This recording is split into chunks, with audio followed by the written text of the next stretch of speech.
I don't even know if we can walk through things or not, but to be honest, I really like this show because we don't do any of that. It's more like you just feel that they can't see us, and I think that we don't need to. It's like a we don't need to show that that's what we can do as ghosts for in order to get that point across. Hey Milo, nice to meet you. Nice to meet you too, Rachel. Thanks for taking this time. Oh, thank you. Well, to start off, first, I want to ask if you could use one word to describe your character in the series, what would it be? First one that comes to your mind. Puppy, puppy. He's like a little puppy dog. I love that. I absolutely agree. Well, yeah, kind of tying into that, there is definitely an element of comedy here. And Wally really comes off as that comedic relief. So is that going to kind of stay true throughout the season? I hope so. I tried to be a little funny. I'm glad that you think so. Yeah, in the first couple episodes, you sort of get to meet Wally a little bit. You know, he kind of plays into the 80s jock stereotype. But as you get to know him more, I think he becomes more funny and he becomes more like human. You get to deep dive into his personal life, and I feel like all the characters you can make connections with, and as Wally opens up, I think you'll be able to see a little bit of yourself in him. Obviously, like you were saying, he does have obviously so much more going on than that. He does even say at one point that there are some things he wishes he could forget. So are we going to dive deeper into that as the season goes on? I think so. I think you're gonna, without spoiling too much, you do get to explore a little bit of Wally's life before he crossed over to the afterlife.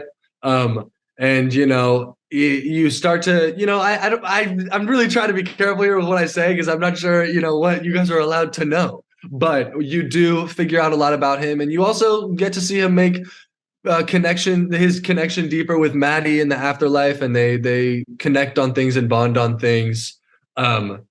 And yeah, I think you're definitely going to be able to see that other side of him as the show continues. Yeah, what is that dynamic going to look like with Maddie? What can you tease about that? Because I've seen the first three, and Yes. I know that they have just kind of been acquainted. So yeah. What is that dynamic going to look like? I think when Wally meets Maddie, he has this like inexplicable connection to her. He's obviously excited to have somebody new in the afterlife, but I think he just, we don't really explore how Wally adjusted to dying, but obviously he has empathy for her and he knows the position that she's in, and he just wants to be a good friend, and he doesn't like to see her confused and sad with everything that's going on in her life or death. And he just wants to be there for her. And then as the show continues, they find much deeper connections, and not only was I able to connect with these like just Milo, but me and Peyton had discussed it a lot too. And it was really easy for us to sort of find that common ground between the two characters. Well, I know that you were in Zombies recently. You have Prom Pack coming out this year.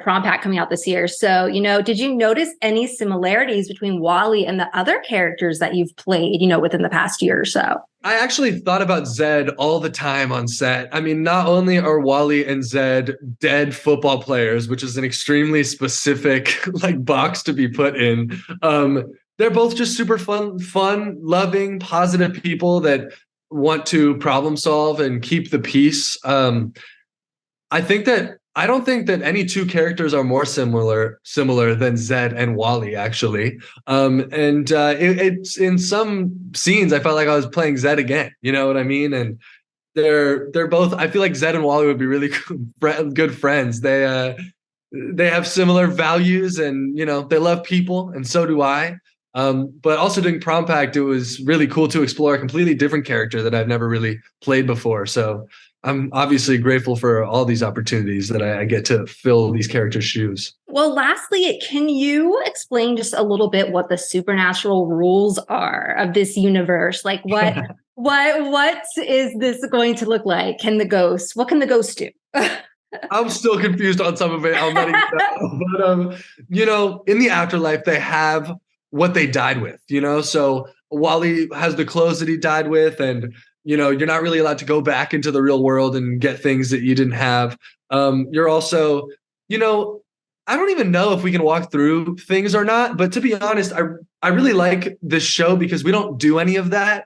It's more like you just feel that they can't see us, and I think that we don't need to. It's like a we don't need to show that that's what we can do as ghosts for in order to get that point across. And also, I feel like a huge theme of it is just feeling invisible in high school. And obviously, you're not really invisible in high school, and you can't walk through things. But it does feel like people can't see you, you know. And I think that that's sort of what we were going for there. And I think that you're allowed to borrow things that are at the school, but eventually they will be reset. I think that's another rule that we establish or have established. I don't know, but the team and the crew knew exactly what the rules were, and I just trusted them as we went along with the process because they've gone through this a million times.